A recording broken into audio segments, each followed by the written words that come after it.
जय बोले शंकर भगवान की। हाँ, इस तरफ देखिए, स्टेज इस तरफ बना हुआ है, वो किस तरफ करें। आप लोगों के सामने कुछ प्रश्न लेकर के आएंगे। सभी जो पीछे खड़े हुए हैं, आगे व्यवस्था आप लोगों की बनाई गई है, शीघ्रता से आगे आ जाए। जो मंदिर जी में है और जो आजू बाजू खड़े हैं, बहुत सारी जगह आगे स्टेज पर है, आप सभी आ जाएं और अपना अपना स्थान ग्रहण कर लें।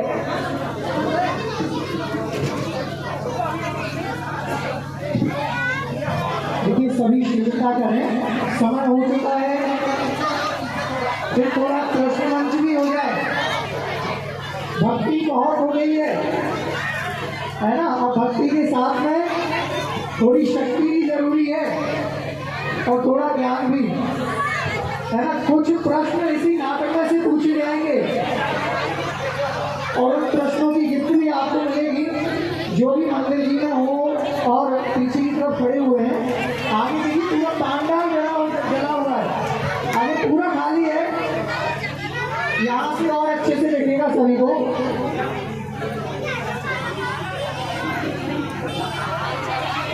तो आ जाए, देखिए शीघ्रता करें। आप लोगों के लिए ही व्यवस्था बनाई गई है। आप लोग आए, आगे बैठे। हाँ, सभी इस तरह मुख करके अब जोर से जयकारा लगाना है, भक्ति के साथ में शक्ति दिखानी है। बोलिए काले काले प्यारे प्यारे सम्यक शिखर के बड़े बाबा और हमारे स्मृति नगर के बड़े बाबा बोला श्री 1008 भगवान की। चारों उपवास हो गए हैं सभी के, बस कल 5वां उपवास है। निर्जला उपवास चल रहे हैं सभी के, जिनके चल रहे हो उनके पुण्य की बहुत बहुत अनुमोदना। सभी के मुख से आवाज निकलनी चाहिए, बोले पार्श्वनाथ भगवान की। हम चालू नहीं करवाएंगे, जयकारा लगवाते रहेंगे। चले आ जाए। हाँ, मंदिर जी से जो भी पीछे खड़े हो सभी आगे आ जाए। फिर कुछ सूचनाएं भी दी। चले, पहला प्रश्न आ रहा है, सभी शांत रहें। पहला प्रश्न बच्चों, गिफ्ट मिलने वाली है, देखना सभी शांत रहना। पीछे की तरफ सभी सुनना, सभी शांत हो जाए।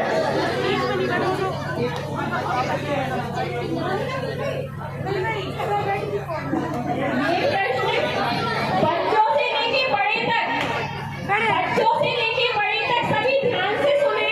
ये प्रश्न सभी के लिए है, जो बताएगा वो गिफ्ट पाएगा। जय जय सभी को। एक बहुत ही आवश्यक सूचना है। अभी व्रत का आज चौथा दिन है और पहले दिन बच्चों का कार्यक्रम हुआ था। 3 दिन अभी हमारे स्मृति नगर के युवा मंच ने जो कार्यक्रम किया है, इसकी समाज ने बहुत सराहना की है। और मेरे पास ऐसी कुछ भावनाएं आई हैं कि भैया अभी सिर्फ 4 दिन हुए हैं, 6 दिन अभी खाली हैं, इसमें भी कुछ करवाना चाहिए। क्योंकि मेरी तरफ से मनाही कोई भी नहीं थी, अपने गुरुओं की तरफ से ऐसे आदेश आए थे कि ऐसे प्रोग्राम करें जिससे समाज में अच्छे मैसेज आए, कोई कंपटीशन वाली प्रतियोगिताएं ना कराएं। इस वजह से होल्ड किया था। मैंने समाज में पहले भी मैसेज किया था कि जो भी कार्यक्रम कराना चाहता है वो आगे आए कराए, बट किसी ने कुछ बोला ही नहीं, तो उस हिसाब से हमने सिर्फ 3 दिन का प्रोग्राम रखा। अभी भी मैं बोल रहा हूँ, अगर कोई करवाना चाहता है, किसी के समझ में है, कुछ भी एक्टिविटी करवाना चाहता है, तो मेरी तरफ से पूर्ण स्वीकृति है। महिला मंडल को, नवयुवक मंडल को, पार्षद मंडल है, जयजनीन मंडल है, जो भी कुछ भी करना चाहता है, बट वो ऐसी नाटक हो या ऐसी प्रतियोगिता है जो धर्म से रिलेटेड हो, करना चाहें तो कर सकते हैं, मेरे से संपर्क कर लें, मेरी तरफ से पूरी स्वीकृति है। धन्यवाद सभी। हाँ चलें, देखें एक तरफ देखें, 3 प्रश्न है, 3 गिफ्ट है। जितने जल्दी सुन लोगे उतने जल्दी अच्छा रहेगा, गिफ्ट मिल जाएगी। बीच से रास्ता बना दें, पीछे वाले बैठे हैं या खड़े हैं तो आगे आ जाए। यहाँ पे बहुत सारी जगह है, आप सभी अच्छे से बैठ सकते हैं। देखिए थोड़ा निकलने के लिए भी जगह की व्यवस्था बना लेना। चलें, पहला प्रश्न आ रहा है दीदी, हाँ ये माइक पे भी आना। चलें, पहला प्रश्न नाटक में से ही है। हाँ, किन कारणों से आज वह धन्य कुमार बना? किन कारणों से आज वह धन्य कुमार बना? हाथ खड़े करना है, सिर्फ हाथ खड़े। पीछे प्रश्न, किन कारणों से आज वह धन्य कुमार बना? अरे बच्चों शांत, हाँ पीछे से, सबसे पीछे वो छोटा सा हाथ दिखाई दे रहा है। हाँ माइक पहुंचा दे, माइक पहुंचा दे।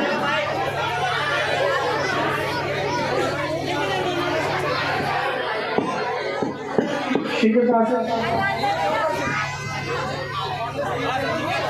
2 कार्डलेस माइक का है।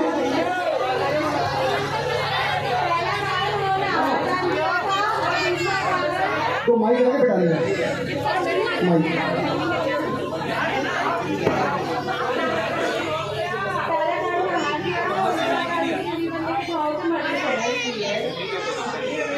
बहुत सुंदर उत्तर दिया।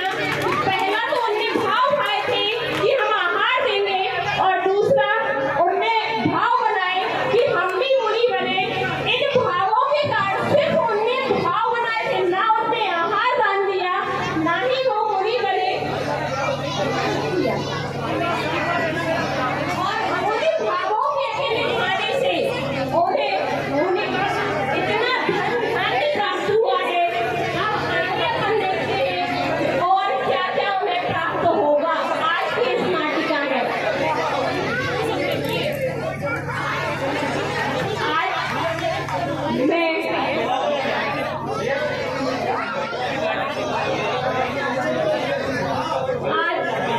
आज की नाटिका को आगे बढ़ाते हुए हम अपने भाई संस्कार भाई को बुलाते हैं, वो आज इस नाटिका को आगे बढ़ाएंगे। एक बार जोरदार तालियों के साथ स्वागत कीजिए हमारे संस्कार भैया का। तालियां तो ऐसे बजा रहे हैं जैसे कि आप कोई गम छुपा रहे हैं। कौन सा गम है जो आप छुपा रहे हैं? यदि हाथों में गम है तो एक बार जोरदार तालियों के साथ स्वागत करें और अपना पर्दा हटाएं। आप सभी को सादर जय जय।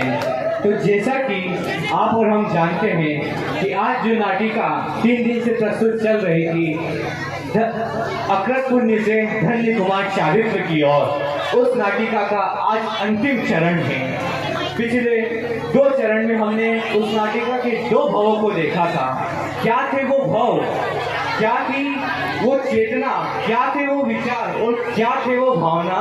तो मैं कुछ कहता हूँ कि एक चोर था, मन में गलत विचार था। एक चोर था, मन में गलत विचार था। उसके मंदिर में चोरी करने की ठानी, जैन धर्म की जानकारी जानी। उसने मंदिर में चोरी करने की ठानी, जैन धर्म की जानकारी जानी।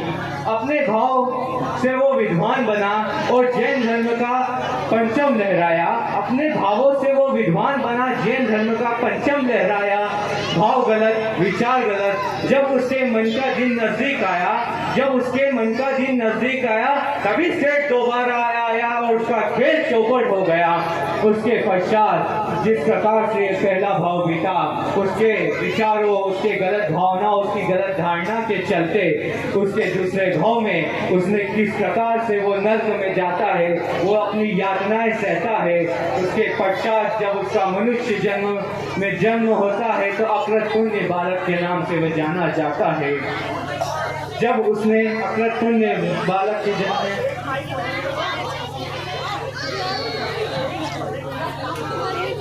अकृत पुण्य बालक के रूप में उसने जन्म लिया, उसने अपने पूर्व भाव के गलत विचारों, गलत भावनाओं के चलते कर्म के बंध में उसने क्या क्या यातनाएं सही वे आप सब जानते। मन में विचार आया गुरुवर को आहार देना है, मन में पवित्र विचार आया गुरुवर को आहार देना है, जिसके चलते उसने उत्सुकता पूर्वक आहार दिया और उसके एक नहीं, दो नहीं, तीन भाव सुधर गए। जिस आगे चलते गुरुवर की वाणी सुनी, दिगंबरत्व को धारण किया और उस भाव पे, उस विचारों, उन भावनाओं के चलते धन्य कुमार नाम से उसका जन्म हुआ। उन पवित्र भावनाओं, उस पुण्यशाली जीव का धन्य कुमार बनकर के जन्म हुआ। कितनी ही कठिनाई आई, कितनी ही तकलीफें आई, परंतु उसकी पुण्य का प्रभाव देखो, उसकी चेतना का प्रभाव देखो कि गलत होते होते भी गलत प्रकार से व्यापार करा। जो भी हुआ, भाइयों ने ईर्ष्या की, भाइयों ने तकलीफ दी, उसके पश्चात भी उसके पुण्य का प्रभाव देखो कि वो किस प्रकार से आगे बढ़ता गया। और जब उसके भाइयों ने उसे मारने का प्रयास करा तो कल हमने आखिरी दृश्य देखा था किस प्रकार समुद्र देव ने उसे बचा लिया, और उसके आगे का दृश्य देखेंगे हम आज। तो कुछ ऐसा हुआ कि जो धन्य कुमार था, उसने जब वो समुद्र देव के द्वारा बचा और उसके भाइयों ने सोचा कि वो मृत्यु के घर चला गया, उसके पश्चात उसके मन में ऐसे भाव आए कि क्या है ऐसा संसार काम का, क्या है ऐसा परिवार काम का, जिस परिवार में मैं अपनी जगह न बचा सका, जिस घर में मैं अपनी स्नेह का पंचम न ले रहा सका, उसे घर में मुझे क्या रहना, ऐसे घर में मुझे क्यों रहना।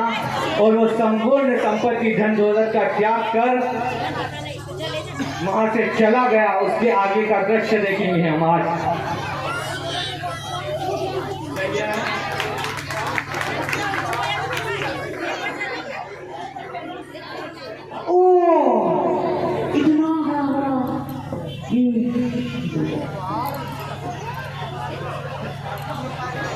भैया भैया जो फूल है ना, भैया भैया फूल अपने ऊपर में फूल, भैया पूरा हरा भरा है भैया भैया भैया भैया भैया घास घास घास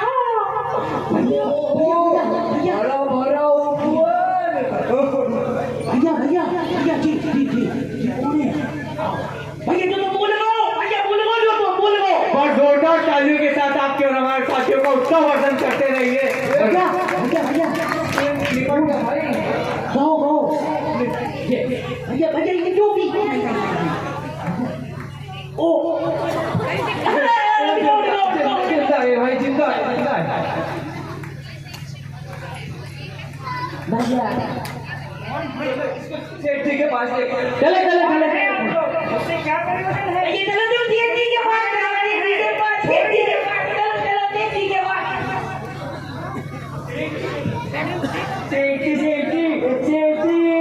सेठी देखो वो आ गया, जिसके आने से पूरा ऊपर हरा भरा हो गया। ओहो, वो घड़ी आ गई जिसका मुझे परसों से स्वागत करते हैं हम धन्य कुमार का। सेठ जी में क्या है? आओ आओ आओ आओ मानो आओ, आपका हमारे नगर में बहुत बहुत स्वागत है। आपके आने से हमारा मन अत्यंत प्रसन्न हुआ। धन्यवाद। हे महानुभाव, क्या नाम है आपका? मेरा नाम धन्य कुमार है। ओहो,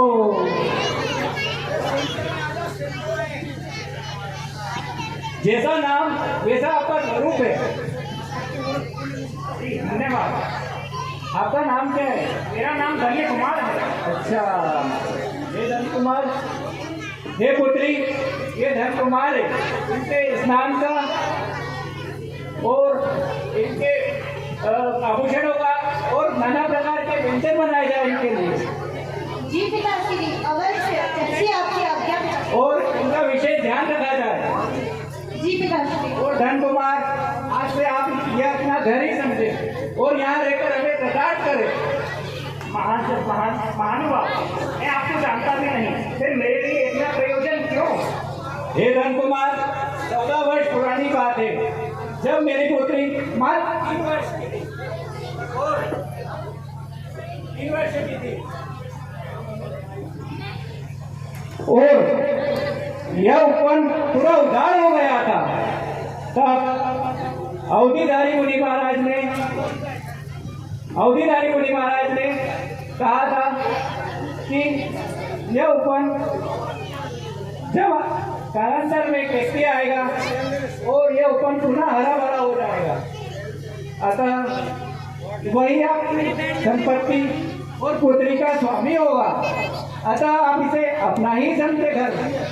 और अवधिधारी मुनि महाराज का कथन कभी सत्य असत्य नहीं होता।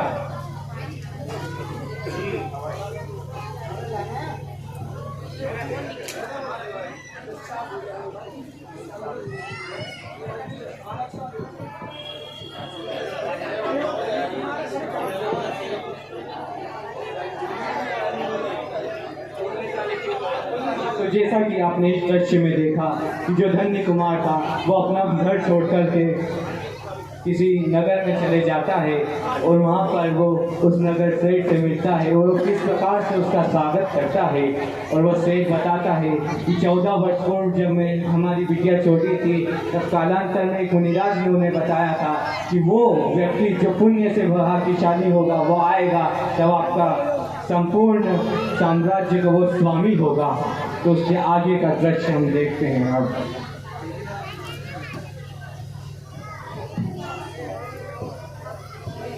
मेरा ऐसा मानना है कि बीच बीच में मीठी मीठी तालियां बजती रहे तो आपके और हमारे साथियों का उत्साहवर्धन होता रहे। बड़ा अच्छा सजाया है महल को।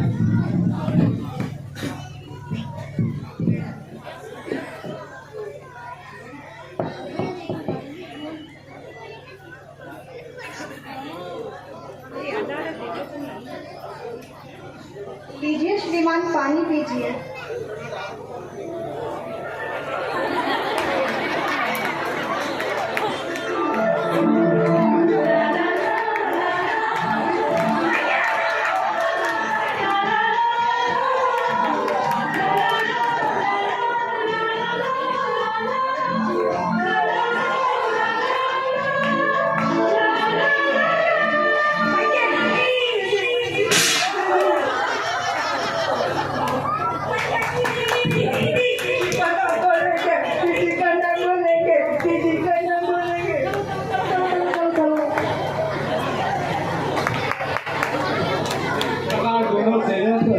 पहुंच जाते हैं और किस प्रकार से चौंकते हैं और हमारा धन्य कुमार चकित होकर के उनके चक्कर लगाते हैं। श्रीमान कुसुम दत्त जी, श्रीमान कहाँ हैं आप?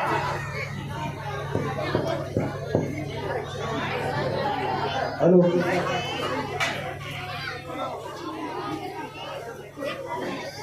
जय जिनेन्द्र श्रीमान। श्रीमान, अब मुझे लगता है मेरा प्रस्थान करने का समय आ गया है। मुझे नगर भ्रमण के लिए निकलना चाहिए। आप निश्चित होकर भ्रमण कीजिए, आपके साथ मेरे सेवक भी जाएंगे जो आपका ध्यान रखेंगे। सेवक, आप इनके साथ जाइए और इनका पूरा ध्यान रखिए, जिससे आपको किसी बात की तकलीफ नहीं हो, जिससे आप किसी जाओ। चलो रातुमा, चलो रातुमा से तुम्हारी पत्नी बहुत अच्छी है। महोदय, मुझे आप नहीं छोड़ दीजिए। मैं यहाँ पर ये नगर भ्रमण स्वयं अकेले करना चाहता हूँ। जमाला दे जाओ, जमाला। अरे नहीं,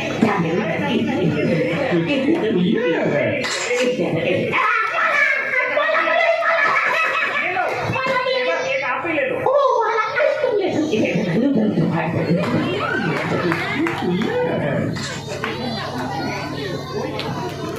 पश्चात जो धन्य कुमार होता है वे नगर भ्रमण के लिए निकलता है और उसके आगे के दृश्य देखिए कि उसकी पुण्य की प्रभावना देखिए कि वो जहाँ जहाँ भी जाता है, जहाँ जहाँ ठहरता है, वहाँ पर केवल और केवल लोगों का कल्याण मात्र होता है। उसके जाने से संपूर्ण नगर भर किस प्रकार से धनवान और पुण्य के द्वार खुल जाते हैं। संपूर्ण नगर के व्यक्ति उसके आने से किस प्रकार से खुश हो जाते हैं, उसके आगे के दृश्य देखेंगे हम अब।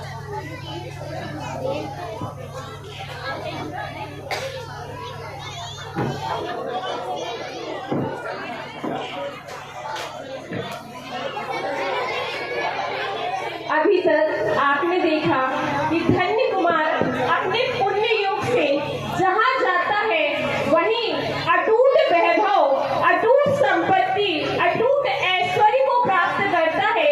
हम आज उत्तम शौच धर्म का दिन है।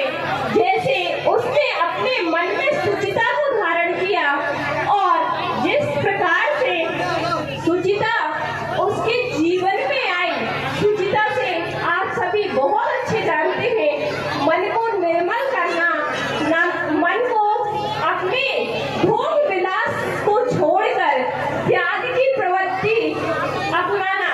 आपने जैसे अभी देखा कि धन्य कुमार ने निरीह वृत्ति से अपने आभूषणों का दान कर दिया, वैसे ही यहाँ पर भी हमने सुना है कि स्मृति नगर में पार्श्वनाथ मंदिर का जीर्णोद्धार हो रहा है। आप भी अपनी निरीह वृत्ति को अपनाएं और अपने चंचला लक्ष्मी का प्रयोग कर इस पाषाण के मंदिर के बनाने में सहयोग दें। ऐसी आप सभी से हम भावना रखते हैं। कहते हैं शुद्धता के बिना भोजन अधूरा है, विनय के बिना पूजन, दर्शक के बिना कार्यक्रम और तालियों के बिना उत्साह। तो एक बार जोरदार तालियां बजाएं और हमारे साथियों के लिए उत्साहवर्धन करें और हम देखेंगे उसके आगे का दृश्य। चलते चलते बहुत थक गया हूँ, थोड़ी देर इन दिमाग के यहाँ विश्राम कर लेता हूँ।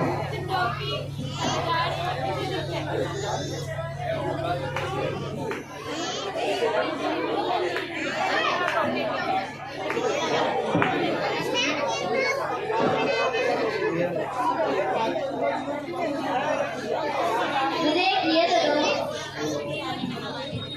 आप देख रहे हैं एक छोटी सी दुकान पर कितने ग्राहक आ गए सिर्फ एक धन्य कुमार के बैठ जाने पर।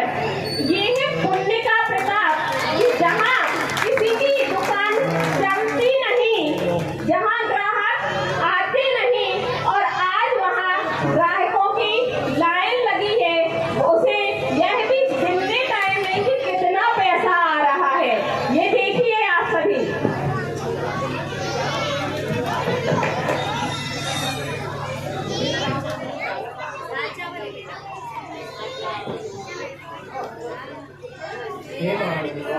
आप कौन, आप कहाँ से आए? मेरा नाम धन्य कुमार है, मैं यहाँ ठहरा हूँ। आज हमारा साल भर का एक ही दिन का पूरा हो गया है आपके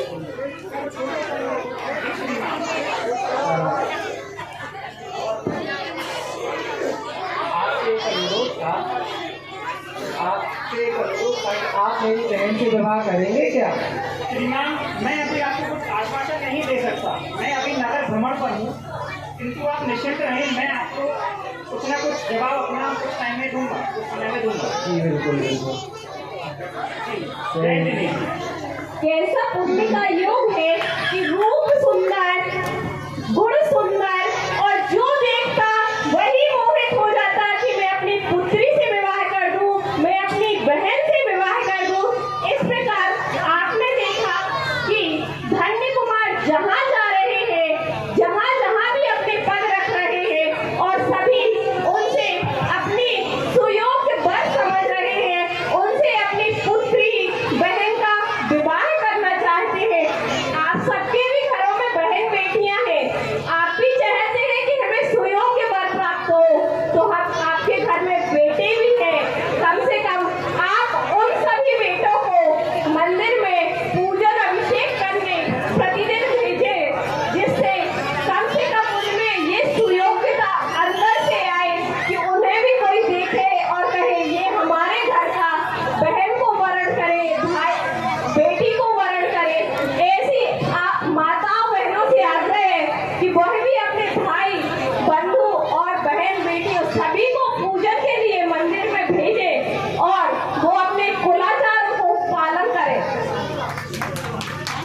इससे आगे का दृश्य ये रहा।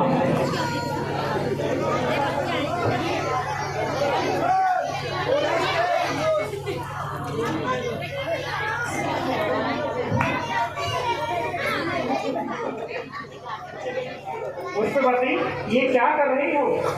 हे श्रीमान, मैं अपनी सती नंदश्री के लिए माला गूंथ रही हूँ। लाओ, मैं तुम्हारी मदद कर देता हूँ। ये लीजिए श्रीमान।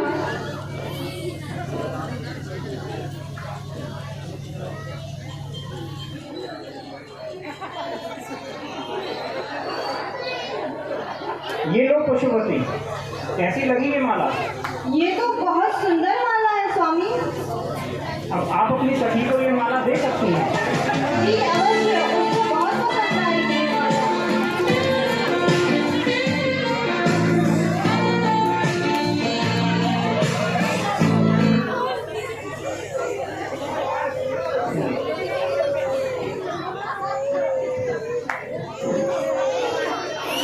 के पश्चात धन्य कुमार दोबारा से सेठ से न जाकर के मिलते हैं। जय जिनेन्द्र श्रीमान। जय जिनेन्द्र धन्य कुमार। श्रीमान, मुझे आज भी नगर भ्रमण के लिए निकलना है, तो मुझे आज्ञा दें।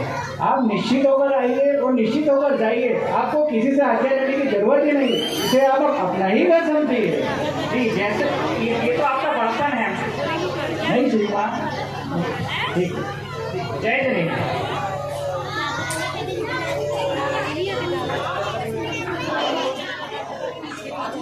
अब यहाँ पर धन्य कुमार पुनः नगर भ्रमण की ओर चलते हैं और आप देखते हैं कि आगे क्या होता है।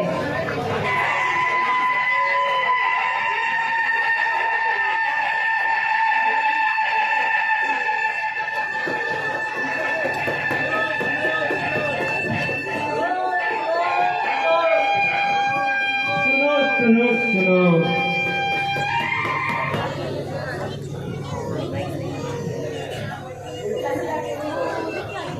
सुनो, सुनो सुनो सुनो सुनो सुनो सुनो,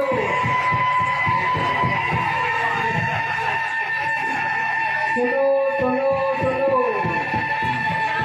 शेख धनदत्त की पुत्री के लिए जो भी राजकुमार 1 कौड़ी को 1 लाख स्वर्ण मुद्राओं में परिवर्तित कर देगा, उस संपत्ति का स्वामी और उस स्त्री का स्वामी वो धन वही होगा। सुनो सुनो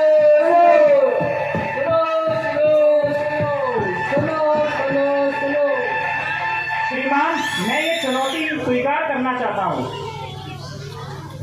लाइए श्रीमान, मुझे 1 कौड़ी दीजिए। आपने इस चलचित्र में देखा कि कैसे चुनौतियों पूर्ण जीवन धन्य कुमार को स्वीकार था। हर चुनौती को स्वीकार करना धन्य कुमार ने स्वीकारा और इधर भी जैसे ही दौड़ी पिटती है कि 1 कौड़ी से 1 लाख धन मुद्राएं उन्हें बनाना है, परिवर्तित करना है, कौन करेगा? तो इस चुनौती को भी धन्य कुमार स्वीकारते हैं और अब अगला दृश्य आपके सामने कि वो 1 कौड़ी से कैसे 1 लाख स्वर्ण मुद्राएं बनाते हैं।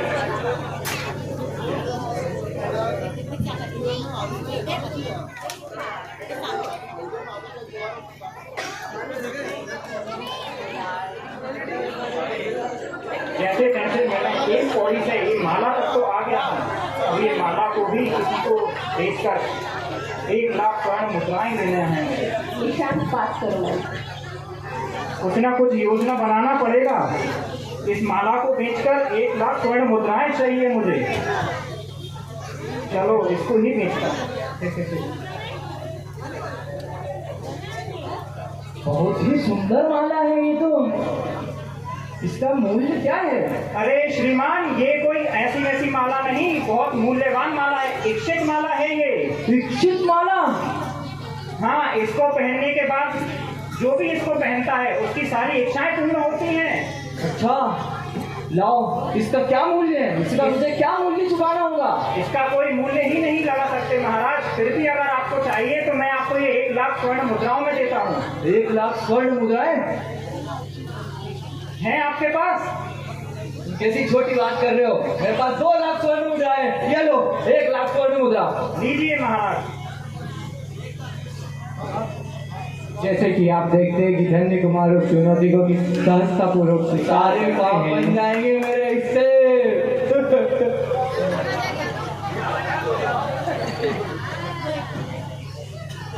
उसके आगे के दृश्य में बताते हैं कि किस प्रकार वह महानुभव उस माला का किस प्रकार से सदुपयोग करते हैं, मतलब किस प्रकार से उस माला का उपयोग करते हैं और धन्य कुमार के द्वारा दी गई उस माला का कैसा पुण्य का प्रभाव रहता है कि वो किस प्रकार से अपने खेल में आगे बढ़ता है। आज मैं क्यों क्रीड़ा करने वाला हूँ? पास है आइए श्रीमान, लगाते एक एक हाथ। आज तो मैं तुम्हें हरा के ही दिखाऊंगा। ठीक है, मैं अपनी तरफ से 1 लाख स्वर्ण मुद्राएं लगाता हूँ। अब देखिए, मेरी तरफ से भी 1 लाख स्वर्ण मुद्राएं।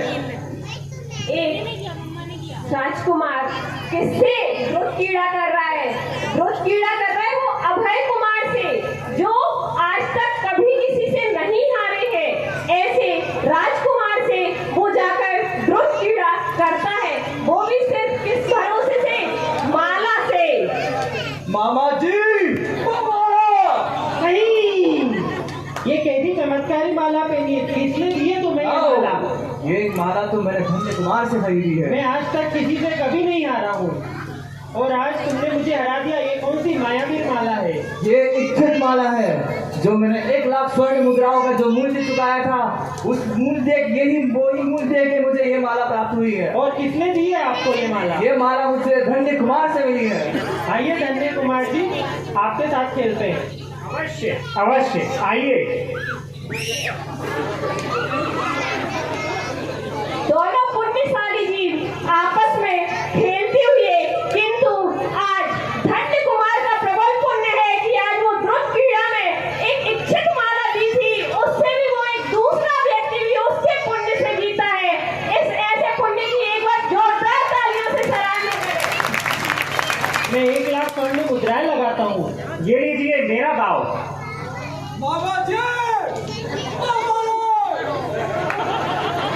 लाइए, अब मेरी बारी।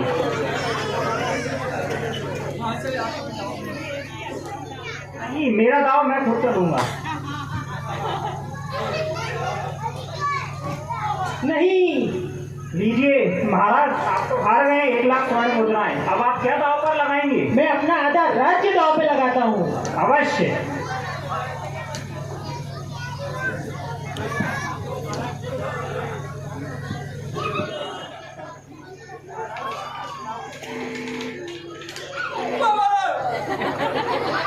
इस प्रकार से लगातार खेल चलता है और किस प्रकार से अभय कुमार, जो कि इस खेल में कभी नहीं हारा, वो अपने अहंकार के मद में आकर के किस प्रकार से क्या क्या दाव लगाता है। ये लीजिए, आप अपना आधा राज्य भी हार गए और खेलना चाहेंगे, और क्या दाव पे लगाएंगे अब आप? जी हाँ, मैं आपको हराना चाहता हूँ। अब मैं अपनी बहन को दाव पे लगाता हूँ। अपने अहंकार के मद में आकर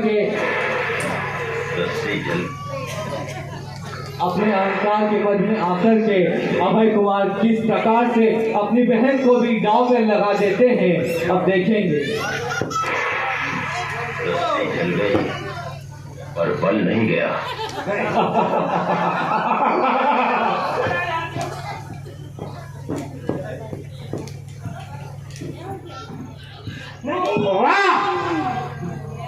नहीं श्रीमान, मैं आपका आधा राज्य और आपकी बहन को भी जीत गया हूँ। अब और क्या दाव पे लगाएंगे आप? अब आपके पास कुछ नहीं है आगे और खेलने के लिए। चलो महाराज, जब तक घर चलते हैं। इधर अभय कुमार द्रुत क्रीड़ा में अपनी बहन को हार जाते हैं और इसकी सूचना नगरवासी जाकर राजा सैनिक को देते हैं कि राजकुमार अभय कुमार ने क्या किया है। इस प्रकार की संदेश अब आप अगले दृश्य में देखेंगे कि राजा सैनिक इन क्रियाओं पर क्या प्रतिक्रिया देते हैं। अहंकार के मद में आकर के अभय कुमार संपूर्ण अपना राज्य एवं अपनी बहन तक को हार जाते हैं। ऐसा होता है अहंकार। तो हम देखेंगे कि अब अगले दृश्य में क्या होता है।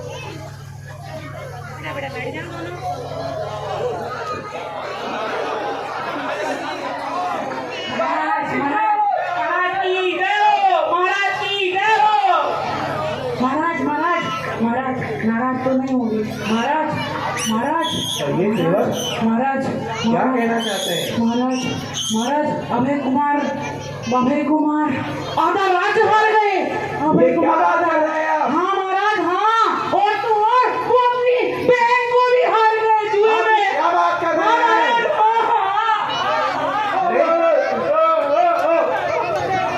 तुरंत अभय कुमार को मेरे सामने हाजिर किया जाए। इसी के पश्चात महाराज आज्ञा देते हैं कि तुरंत मेरे पुत्र अभय कुमार को मेरे सामने हाजिर किया जाए। पुत्र अभय कुमार, क्या हमने जो सुना है वो सत्य है? आप अपनी बहन को ध्रुव क्रीड़ा में हार चुके हैं? जी पिताजी ये सत्य है। जी पिताजी ये सत्य है। ये आप कैसी बात कर रहे हैं? क्रोध में आकर जुए में मैं अपनी बहन को भी हार चुका हूँ। अब तो हमें अपनी पुत्री का विवाह धन्य कुमार से करना ही होगा। नहीं पिताजी, मैं उस धन्य कुमार के साथ अपनी बहन का विवाह नहीं करूंगा। नहीं, हमें अपनी पुत्री का विवाह धन्य कुमार से ही करना होगा, क्योंकि आप उसे ध्रुव क्रीड़ा में हार चुके हैं। ठीक है पिताजी, अगर आपकी यही इच्छा है तो मेरी भी एक शर्त है। कैसी शर्त? इस राक्षस महल में जहाँ से आज तक रात्रि में विश्राम करके कोई जिंदा नहीं लौटा है, अगर धन्य कुमार वहाँ एक रात्रि विश्राम कर सुबह पुनः लौटते हैं तो मैं अपनी बहन का विवाह उससे करने के लिए तैयार हूँ पिताजी। ठीक है पुत्र, अगर तुम यही चाहते हो तो हमें आपकी शर्त मंजूर है। जाइए जाइए धन्य कुमार को बुलाइए। ठीक है पिताजी। जो महाराज थे वे भी सरलता थे, महाराज तो महाराज थे और उनकी सरलता थी कि अपने पुत्र की गलती के पश्चात भी उन्होंने वही किया जो उनके पुत्र ने किया। यही होता है एक सच्चे राजा का धर्म। और उनके पुत्र की आज्ञा का मान रखते हुए इस प्रकार से धन्य कुमार को उस जय जिनेन्द्र महाराज। जय जिनेन्द्र। हमारी आपसे शर्त है, अगर आप हमारी पुत्री से विवाह करना चाहते हैं तो आपको एक रात्रि के लिए इस राक्षस महल में विश्राम करना होगा, तभी हम अपनी पुत्री का विवाह आपसे कर पाएंगे। जैसी आपकी आज्ञा श्रीमान, मैं इस महल में जाने के लिए सज्ज हूँ। जाइए, प्रस्थान कीजिए। श्रीमान, आप उस महल में मत जाइए। अभी तक उस राक्षस महल में जो भी गया है लौटकर कोई वापस नहीं आया है। नहीं, मुझे जाना होगा। ये राजा का आदेश है, मुझे पालन करना होगा। जान दो सुना ठहरेंगे हमें यहाँ लौट के उल्टे पाँव भगत। हमारे कलाकारों के लिए।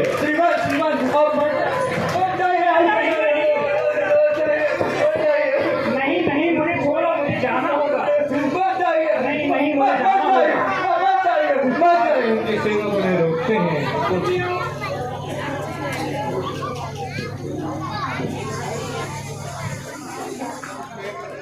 नमो वाली घंटाड़म, नमो सिद्धाड़म, नमो आयरियाड़म, नमो ओवध्यायड़म, नमो लोहे साबे साहूल।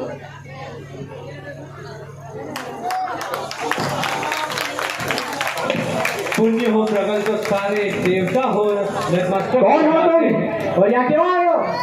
मेरा नाम धन्य कुमार है।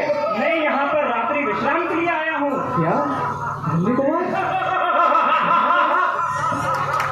इस दृश्य में हम देख रहे हैं कि पुण्य हो प्रगल तो सारे देवता हो नतमस्तक जाते हैं। अभी तक आपने जैसा सुना था तो आज प्रत्यक्ष देख लिया। आपकी प्रतीक्षा कर रहा था। आप कौन हैं? मैं एक राक्षस है, वो मुझे अपने देवता ने भेजा है। ये जो खजाना आप देख रहे हैं, इस खजाने की रक्षा कर रहा हूँ मैं।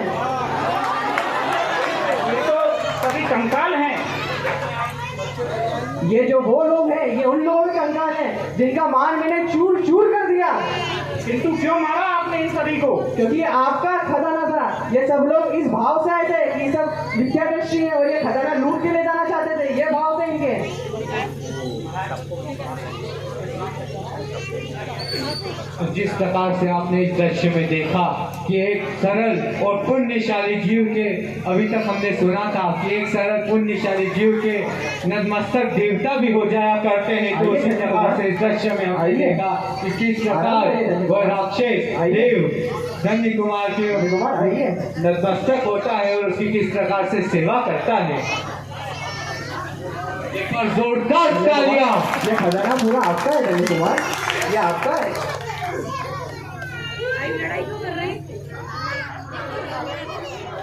धन्य कुमार, ये पूरा खजाना आपका है।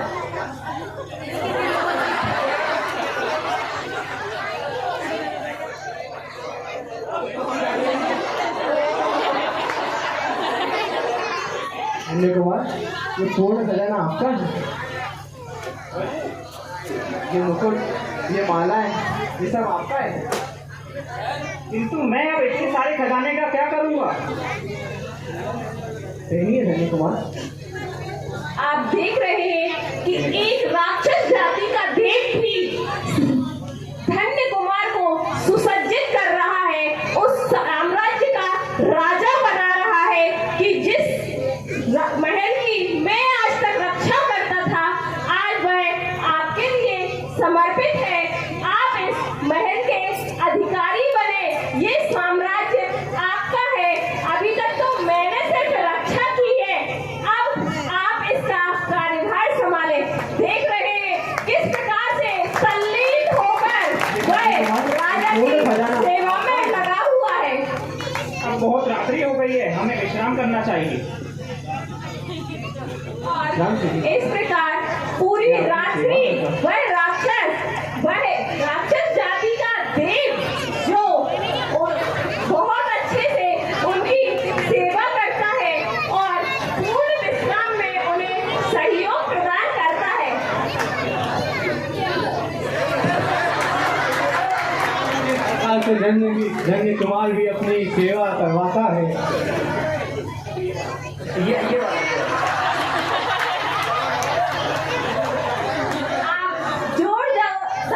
मीठी मीठी तालियों से ऐसे देव जो हमारे लिए रक्षक होते हैं, हमारे मंदिरों के रक्षक होते हैं, उन सभी देवों के लिए जोरदार तालियां हो जाए, जो हमारी अपने सम्यक्त की रक्षा के लिए हर प्रकार से वो हमारे लिए तत्पर रहते हैं।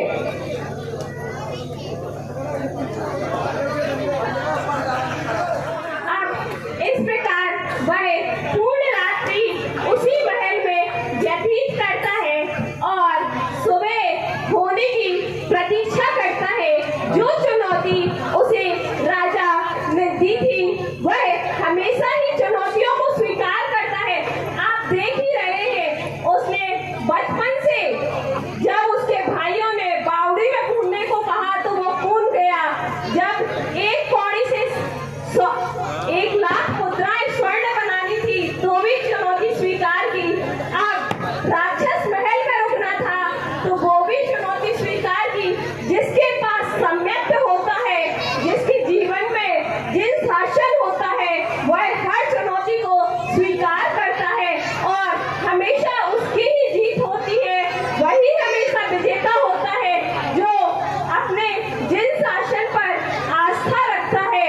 आपने यहाँ पर ध्यान से देखा हो कि जब उसने प्रवेश किया तो सर्वप्रथम उसने पंच नमस्कार मंत्र मूल मंत्र का उसने उद्घोष किया था, जिसके कारण से उस राक्षस देव कोई नतमस्तक हुआ।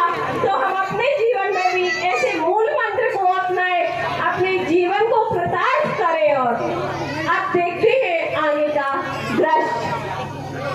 तो जिस प्रकार से आपने देखा और हमारी दीदी के मुख से सुना कि किस प्रकार सरलता से धन्य कुमार ने सारी चुनौतियों को स्वीकार करा, अब राजा किस प्रकार से उस पुत्री का विवाह धन्य कुमार से कराते हैं, ये दृश्य देखेंगे अब हम आगे।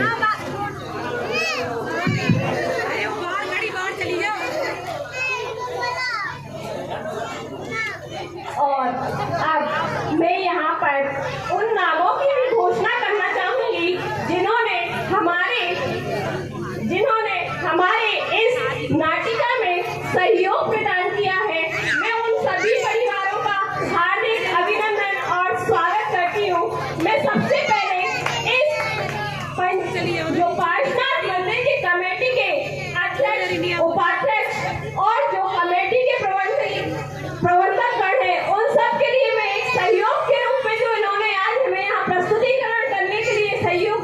उन सबके लिए मैं जोरदार तालियां चाहती हूँ आप सभी से। पर जोरदार तालियों के साथ सबका स्वागत करें, सम्मान करें। और हमारे इस नाटक पर जो इस पर प्रस्तुतिकरण में सहयोग राशि के लिए जो यहाँ पर आप पीछे LED स्क्रीन देख रहे हैं और लाइटें, माइक और जो भी स्टेज व्यवस्था में खर्चे हुए हैं उन सबके लिए कुछ सहयोग राशि दी है कुछ परिवारों ने। मैं आज उन सभी का तहे दिल से हार्दिक अभिनंदन, स्वागत, वंदन करती हूँ। श्रीमान शैलेंद्र कुमार जी, शशांक जी, निशांत जी, कुमुद जी, गुनावाला परिवार, तालियां रुकना नहीं चाहिए, चलती रहना चाहिए। उनकी तरफ से मैं 1100 रुपए की राशि प्राप्त हुई है। दूसरा परिवार विनोद जी, विकास जी, विपिन जी, समस्त नंबर 1 नमकीन परिवार, इनकी तरफ से भी 1100 रुपए प्राप्त हुए हैं। हरीश जी, कल्पना जी, राहुल जी, मायरा, सुब्रत जी, टड़ा वाला परिवार, इनकी तरफ से भी 1100 रुपए प्राप्त हुए हैं। आप सभी परिवारों का हार्दिक स्वागत, अभिनंदन। और 200 रुपए हमें गुप्त राशि के रूप में प्राप्त हुए हैं। इस जिन परिवार ने दिए उन सबका ही हम हार्दिक अभिनंदन, स्वागत करते हैं। और आप सभी छोटी छोटी राशियों से भी हम सभी से जुड़ सकते हैं, क्योंकि जो मंच बना है या जो इसमें खर्चा हुआ है, हम नहीं चाहते कि इसका वहन हमारी मंदिर कमेटी करे। हम सभी जो देख रहे हैं, दर्शकगण हैं या पार्टिसिपेंट्स हैं, ये सभी इसका वहन करें तो मुझे बहुत खुशी होगी और मैं इसका स्वागत करती हूँ। इसी के साथ हम चलते हैं हमारे अगले दृश्य की ओर कि किस प्रकार से वर महाराज क्या घोषणा करते हैं। अरे ये क्या, मैं कितना प्रीतिपूर्ण जीव है जो इस राक्षस महल से जीवित लौट आया। मैं अपनी बहन का विवाह तो इसी से ही करूंगा। धन्य कुमार, हम आपसे बहुत प्रसन्न हैं, आपको शुभकामनाएं देते हैं। अब हम हमारी पुत्री का विवाह आपसे ही करेंगे। जी महाराज। धन्य हो, धन्य हो। जय हो, जय हो, जय हो, धन्य कुमार की, जय हो, धन्य कुमार की, जय हो, धन्य कुमार की। जय हो। इधर देखिए, धन्य कुमार का विवाह होता है।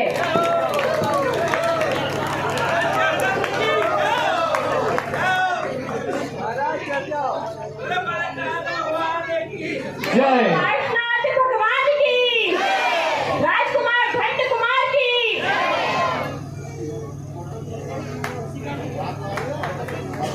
अब धन्य कुमार विवाह के पश्चात आगे का क्या मनन करते हैं और क्या सोचते हैं, उसके बीच में हम आपके बीच में लेकर आते हैं पुनः प्रश्न जो आपने अभी तक देखा। उस नाटक के बीच से प्रश्न पूछते हैं कि सभी ध्यान से सुनेंगे तो ही मैं प्रश्न बोलूंगी। जो नाटिका पिछले 2 दिन से चल रही है और आज जैसे कि आप सब जानते हैं कि उसका अंतिम चरण है, उन्हीं के बीच में से कुछ प्रश्न आपसे पूछे जाएंगे।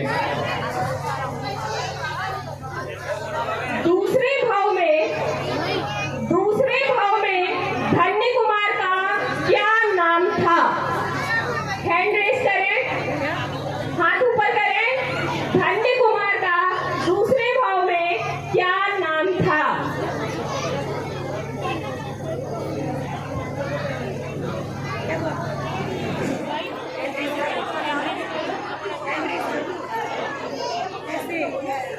भैया जी से सहयोग चाहती हूँ कि वो आप किसी को भी एक खड़ा करके पूछ सकते हैं।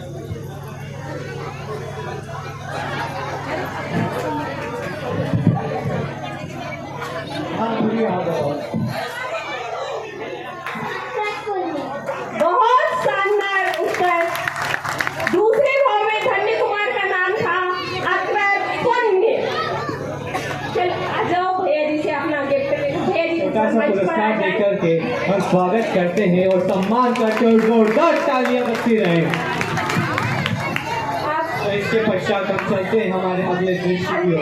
अंतिम प्रश्न है कि अभी तक कितने भाव आपको इस नाटिका में दिखाए गए हैं धन्य कुमार के अभी तक कितने भाव दिखाए गए हैं उनका नाम भी आपको बताना होगा।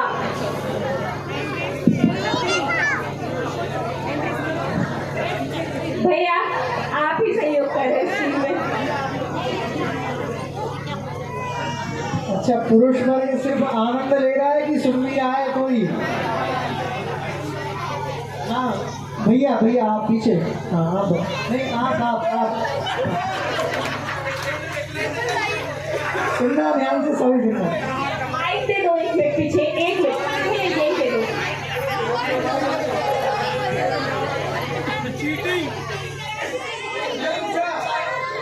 पहले गाँव में जोगिंदर, बिल्कुल सही, दूसरे में अक्षर पुण्य, बिल्कुल सही। और तीसरे में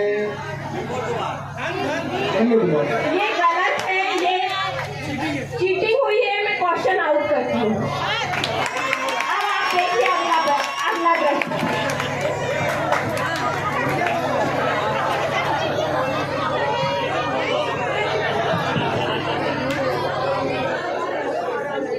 आखिर मेरा पुण्य इतना तीव्र कैसे है?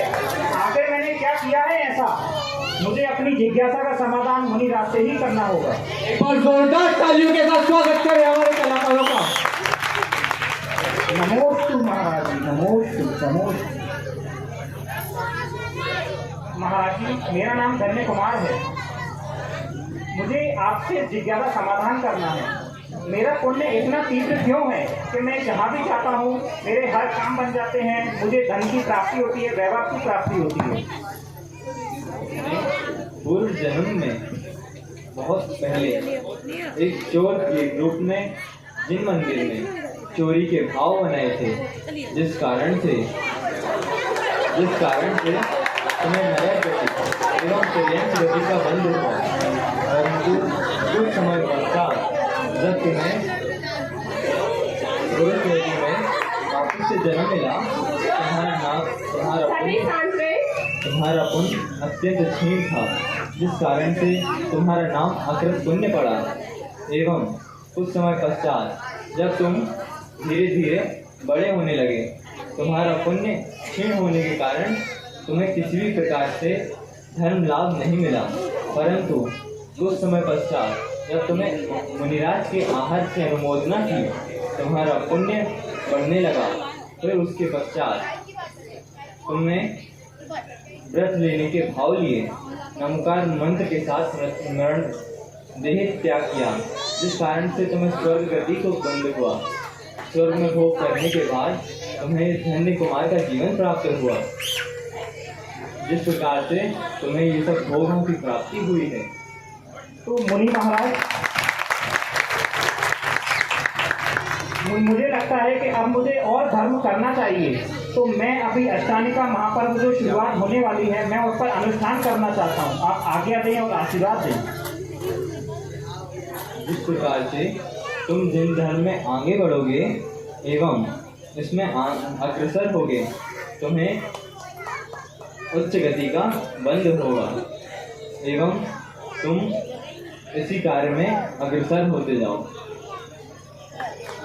इस प्रकार गुरु वचनों को प्राप्त कर, जैसे गुरु ने कहा कि इस जिन शासन में अग्रसर होते जाओ, और अब धन्य कुमार आगे अपने जीवन में किस प्रकार से क्या मनन चिंतन करता है वह देखते हैं।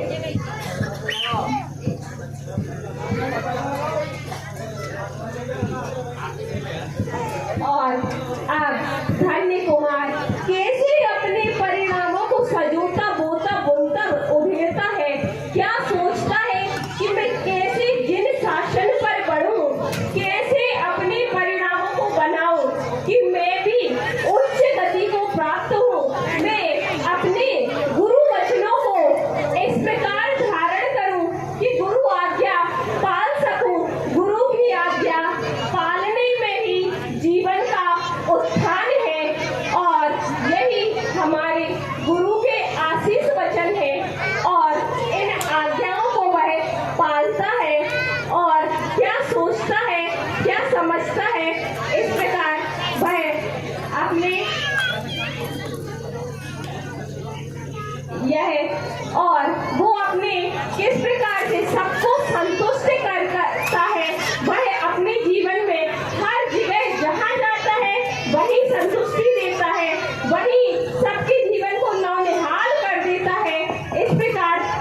इस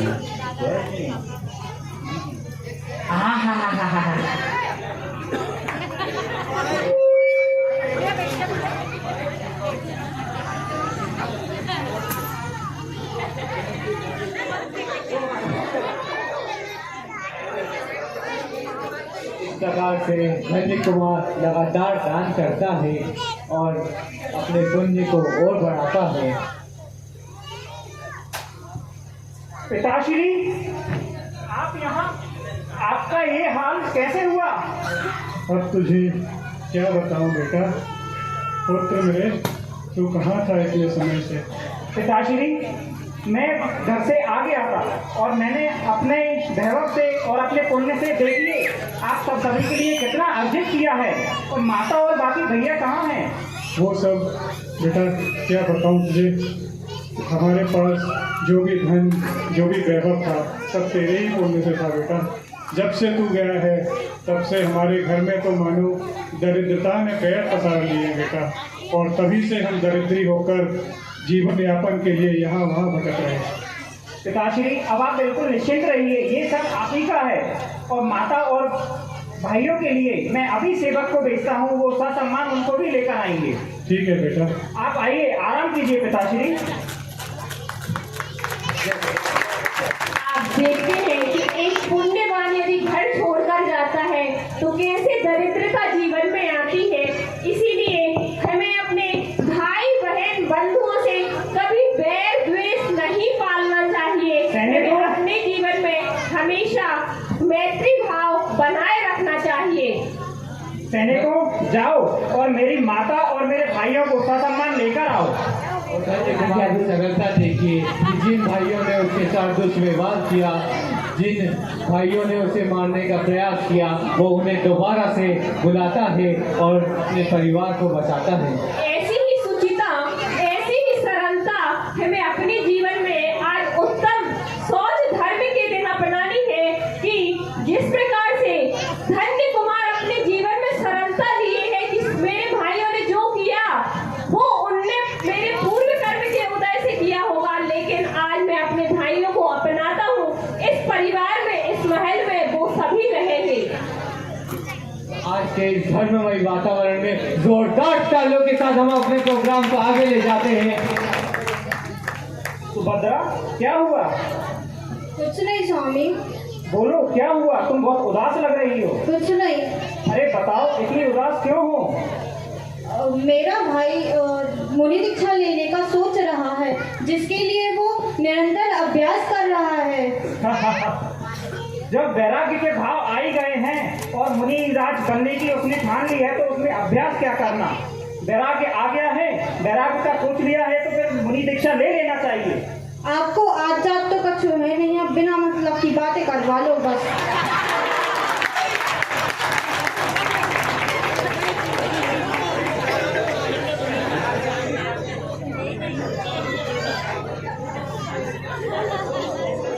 सुभद्रा ने बोला तो सही है, मुझे भी मुनि दीक्षा के लिए जाना चाहिए। शालीन भद्र से जाकर बात करता हूँ और मुनि दीक्षा के लिए मैं भी अब सज्ज हूँ, मैं भी अब मुनि दीक्षा लूंगा। सुनते थे कि शालीभद्र मेरा साला दीक्षा लेने जा रहा है, तो मैं भी दीक्षा लूंगा। इतने से में परिणाम बदल गए और अपन तो यहाँ जन्म मरण सुख दुख सब देख रहे हैं, फिर भी अपने परिणामों को नहीं संभाल रहे हैं। ऐसे धार्मिक माहौल में अब हमें भी अपने मनोभावों को सुसज्जित करना होगा, हमें भी अपने भावों को बनाना होगा कि हम अपने जीवन में कैसे संयम को पाले, कैसे अणुव्रतों को ग्रहण करें, कैसे हम भी महाव्रती बनकर समाधि मरण करें। चर्चा के बीच में ही धन्य कुमार को वैराग्य आता है और वो एक नमो हंताय, नमो शिखाय, नमो यदियाय, नमो बुझायाय,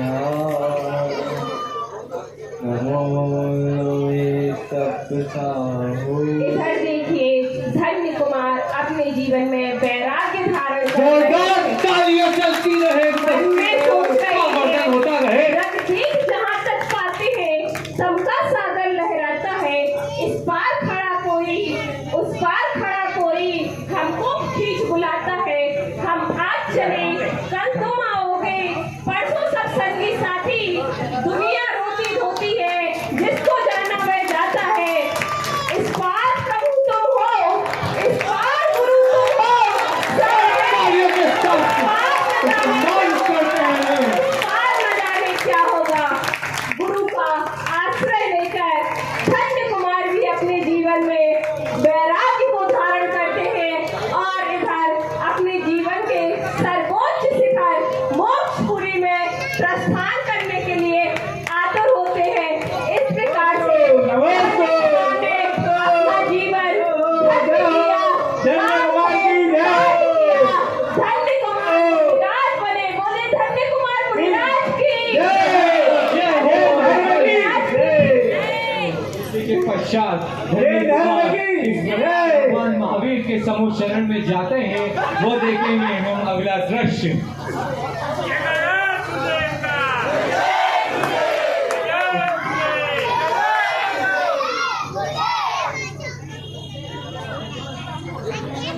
इधर महावीर भगवान के समूह शरण में भी जाने का जाकर वह अपने मोक्ष का स्थान निश्चित कर लेते हैं और वो मोक्ष की प्राप्ति करते हैं। इस प्रकार से हमारी नाटिका का आज चित्रण यही पूर्ण हुआ और आप सभी से धन्यवाद। और 2 मिनट का मेरा निवेदन है कि आप लोग यहीं पे बैठे हैं, क्योंकि अब एक वो दृश्य होने वाला है, वो दृश्य देखने वाले हैं जिसके लिए आप और हम पिछले 3 दिनों से इंतजार कर रहे थे। तो ये रहा हमारा अगला दृश्य, वो समूह शरण जिसके लिए भव भव कर जाते हैं। सत्येंद्र भैया परिवार की ओर से 1100 रुपए हमें प्राप्त हुए। बहुत बहुत साधुवाद, धन्यवाद। और भी जो परिवार हमारे साथ जुड़ेंगे उन सभी के लिए मैं नितिन भैया के परिवार से 1100 रुपए प्राप्त हुए हैं। सभी के नाम लिखते जावे।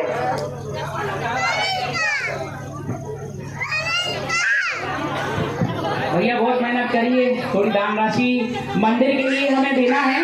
हम लोग भी अपनी तरफ से जो भी हम लोगों ने नाटक किए हैं, जितने भी पात्र हैं, वो सब भी इसके लिए दान राशि जो भी होगी हम देंगे।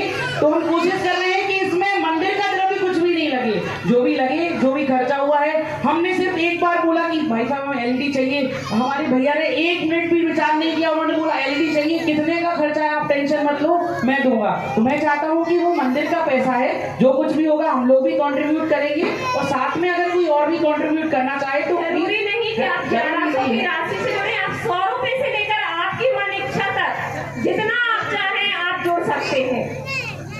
अब हम जुड़ेंगे उस दृश्य के लिए जिसके लिए पिछले 3 दिनों से नाटिका चल रही थी, उसका अंतिम दृश्य। और जोरदार तालियों के साथ उसका वर्णन करो। ये देखिए देखिए महावीर स्वामी भगवान के समूह शरण में धन्य कुमार पहुंच गए हैं, जिनसे वह वहां पर पहुंचकर अपने मोक्षपुरी का स्थान ग्रहण करेंगे, जहां से शायद सम्यक प्राप्त करेंगे। ऐसे समूह शरण में हम भी पहुंचे, ऐसे मनोभावों के साथ आप सभी ऐसे ही भाव सजोए कि हम भी एक दिन भगवान के साक्षात समूह शरण में पहुंचे।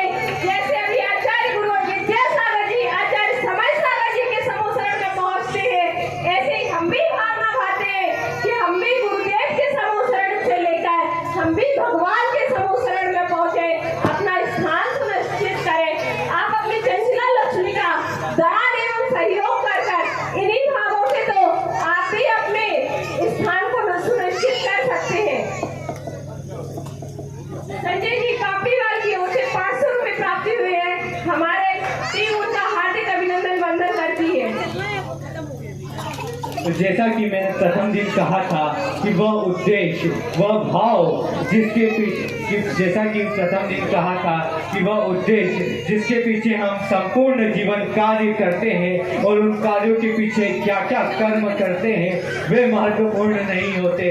महत्वपूर्ण होती है तो उसके पीछे चल रही विचार, धारा एवं भावनाएं। हमारी टीम